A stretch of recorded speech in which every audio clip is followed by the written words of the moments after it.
Well, it was a good win for us on Saturday, and the number one goal was to send the seniors out with a win in their last game in Papa John's, and we were able to accomplish that.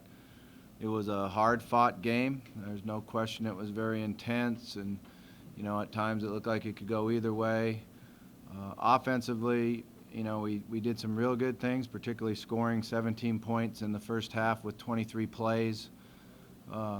Defensively, we didn't do a very good job in the first half getting off the field, which is unusual, but they did have a very good plan.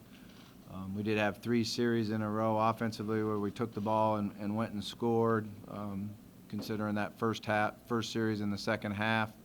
And then when we turned the ball over, the defense came up big, so we played, together to get a win. So it was a good team win. We are looking forward to the Pittsburgh game. They're a very good football team. They're very well coached on defense. They play extremely hard. They make it hard for you to run the football, and that's one of their main things is to stop the run. They do a good job of it. Offensively, they've got one of the best wide receivers in the conference, certainly, maybe in the country. Very, very talented guy that they do a lot with. There's even times he lines up in the backfield and they hand him the ball. So we've got to make sure we know where he is. They will commit to the run and put a lot of big guys in there and just pound the run at times. So they challenge you on being able to stop both the run and the pass. So we're looking forward to the challenge. It'll be fun to go up there and play again at Pittsburgh.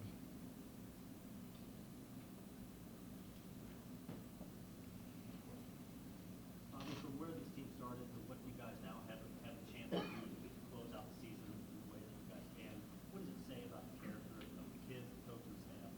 Yeah, I mean, I like I've said before, I'm just real happy with the way our guys kept a good attitude, persevered, practiced extremely hard. We stuck to our beliefs and didn't change, how we believe you should practice and how you should prepare for a game. Our assistant coaches did a really nice job of working hard on keeping guys with a positive attitude. And, I feel like we're playing pretty good right now, so it's a good swing, that's for sure. Bobby, to add on that, does it feel like each win during the streak is more gratifying than another? Just by the way you guys started? They're all good. Anytime you win, it's a good win. There's no question about that. But there's been some when you feel like you played better than the others. Like, we really struggled to win it at Wake Forest. Offensively, it was a real battle. Defensively, we played great. And it's a good win. You feel great about it. But you'd like to play well on both sides of the ball and do a good job on special teams and win that way. So the last couple of weeks have felt more like, we didn't have to overcome certain things to win a game. Bobby, given where you are now and what the team has accomplished, what's your message to these guys for the last couple of weeks in terms of finishing strong, or what's ahead of them? Yeah, just to continue to work at one game at a time. Keep our focus on going out and practicing hard Tuesday. We didn't go run last night. We didn't take the young guys out and practice because sometimes late in the year I'll do that. But I did challenge them to make sure they came back Tuesday with a great attitude, ready to work hard, and know that we're going to practice extremely hard and fast on Tuesday. So that's going to be important for us. With all 3 quarterbacks healthy, offensively, you have all kinds of different options. Though they're different, their styles are different. It's a lot for another team to prepare for, too. Yeah. Sorry, I don't know. Was there a question?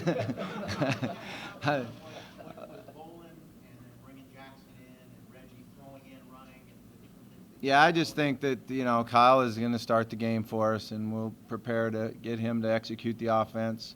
But there are situation football where we have certain options. We have different options on situations in the game. And, the 2 third and shorts the other day when we put Lamar in there, I was very proud of the way he executed it. And they were both huge plays for us and made a big difference in winning and losing the game. So, we'll continue to look at our options on what we can do situationally. There's an ESPN stat recently that showed how quickly Brandon Radcliffe receives contact in the first 8 games versus the last 2 or 3 or so. How different has that been, and how much of that is his offensive line, and how much of it is him figuring out where to go? I didn't see the stat, but It's a massive difference. So the first 8 games or so was like 1 yard till he receives contact. Before he gets hit? Before he Yeah. gets hit in the last couple of games, it was like 6 yards. Yeah, that's a good deal there then. You know, the biggest thing for Brandon is we need to get him started. Okay, we need to get the front blocked. We need to get the linebackers covered up. And once we get him started, he's really good, you know, hitting holes and getting to the safeties and working on the safeties.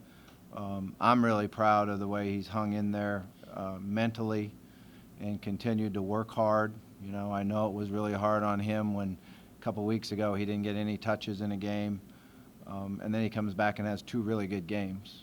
We are getting better on the offensive front. We've done a better job getting him the balls at the mesh points that you need to so you can see the blocks and hit the holes. So overall, as a group, I think we've improved in the running game. How does Pitt try to counteract the run? How do they do that? They like to load the box. You know, they basically play their safeties at 9, 10 yards deep, and they have run responsibility, and they don't hesitate. They come downhill. They do, you know, a good job. It's very similar to things that he did when he was at Michigan State, and they'll sit out there and play press coverage and, you know, are very stubborn about stopping the run. After watching tape, what exactly is it that the offensive line did well Saturday that maybe they weren't doing before? We communicated well and made a lot of the right calls. We're coming off the ball together. So that's always a big thing, is when you get off together and get on the blocks together, then the timing works much better. And we're getting to the second level. You know, we've had some issues early in the year where we didn't get to the linebackers, didn't cover up the linebackers, but the last couple of weeks we've been getting to our second level blocks, and that's when you get the big runs. How do you see from Lamar, just kind of how he's handled practice and stuff the last few weeks in college? Yeah, he's done a good job. You know, he wasn't healthy a couple weeks ago, so there wasn't a whole lot he could do that week in practice. But this past week, he got a lot of reps, and he was working hard. He was focusing, concentrating. You got to take your hat off to that group of quarterbacks, because they truly, you know, do support each other. They cheer for each other, and they compete against each other. So it's been a good chemistry.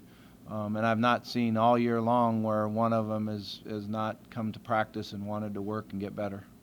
Speaking of quarterbacks, what have you seen from Peterman, the Pitt quarterback? He's come in, transferred, and kind of taken that job over. Yeah, he has. He's done a nice job for him. He's distributed the ball well. He's really good in the play-action game. He can take some shots down the field. So I think he's been a huge lift to their offense. What have transfers meant for your program? I know Devontae had a big week last week. But Josh McClellan, Shaq, others as well. Yeah, and we've got some junior college players too. So, you know, I think that we've tried to add to our roster with some transfers at times, and some junior college players at times. We sent P.O. off the other day, who came in and has done a great job for us for 2 years. So it's just all part of the recruiting process.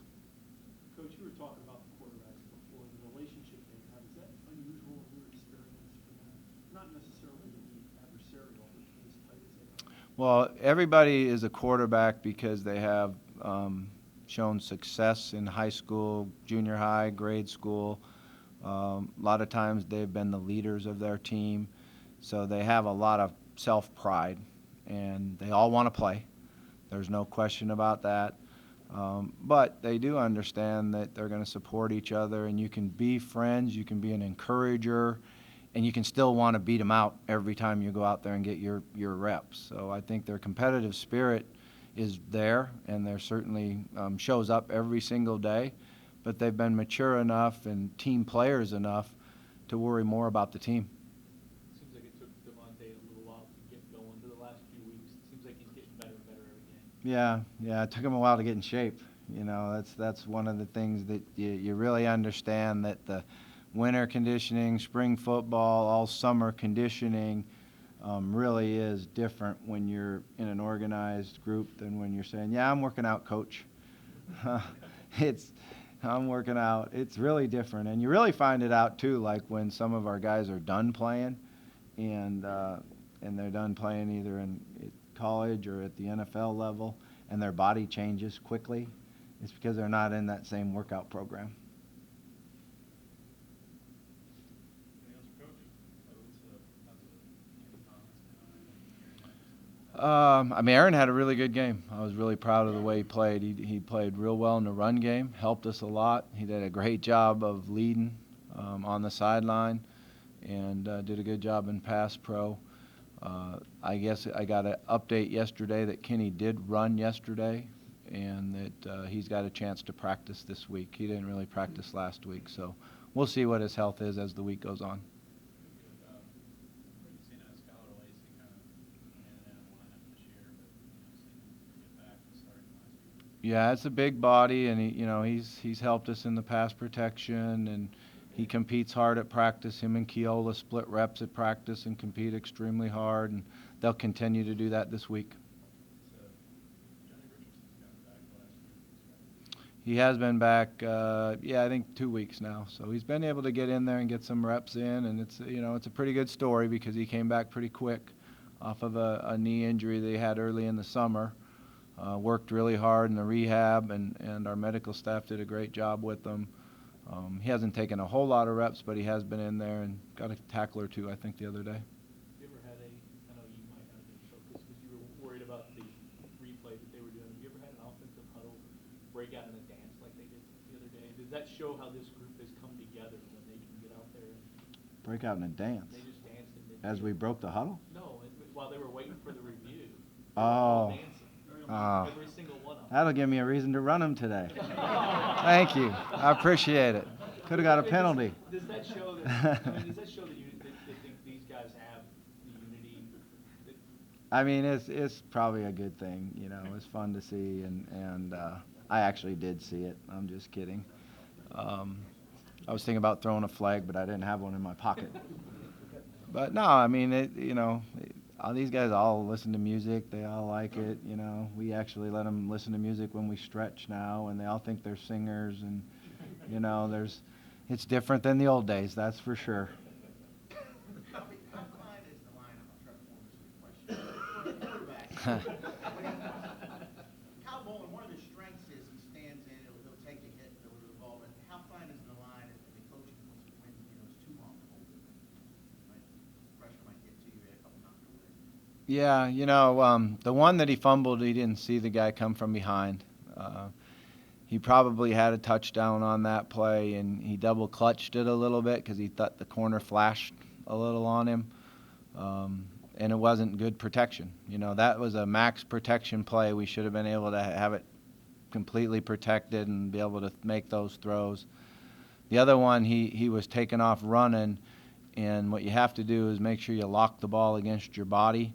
He did keep two hands on it, but the ball wasn't against his body, and that's just, things we got to continue to work on and teach. And, it was actually fun for me last night because Coach McGee's son got injured, broke his arm. So Garrick had to go to the hospital and be with his son, so I had the quarterbacks in the meeting room. And I really enjoyed it. It was fun to be back in there, and that's one of the things we talked about was how you get the ball against your body and lock it up and, be alert to that. Chris Redmond is a guy that used to stand in there and deliver the ball and get hit in the chin, and we'd be stitching him up at halftime, and he'd be able to understand what checks we were talking about. So you might want to ask Chris. I used to say, man, go get us 4 or 5 yards. He said, Coach, I'll just stand in there and take the hit, and we'll get more than 4 or 5 yards. So, he was really fun to coach because he's as tough as they come. What do you thought of the consistency of Kelsey this season, and maybe how is he different from Burgess, and what does he kind of give you as a middle guy? Yeah, well, he's different in that he's the middle backer. James is our weak side outside linebacker. James is more of a cover guy. So Keith has an opportunity sometimes to make more tackles and get to the ball than James does because James is locking down the tight end, making sure he doesn't catch any. And they both played extremely well for us, and they're both consistent. They both practice the way you need to practice and prepare, and then go out there and really lead the defense. And they both had great years for us. All right. When you brought in Coach Grantham, you said you like the way his defense gets takeaways. Since he's been here, there's been like 40 interceptions. What makes his defenses so good at intercepting the ball? Well, the tight coverage is something that really helps, and we try not to give easy completions, and then rush the passer, and being able to teach and coach and perfect how to rush the passer. And I actually thought Virginia did a really good job on some of their pass protection the other day. They mixed things up. They cut us sometimes inside, and had some pretty different schemes against our pass rush, which allowed them to have a little bit more time. But the ability to rush the passer usually leads to interceptions, tip balls, quarterback fumbles, and again, you play off together. When you're better on offense and you can get leads, then you get to get more turnovers.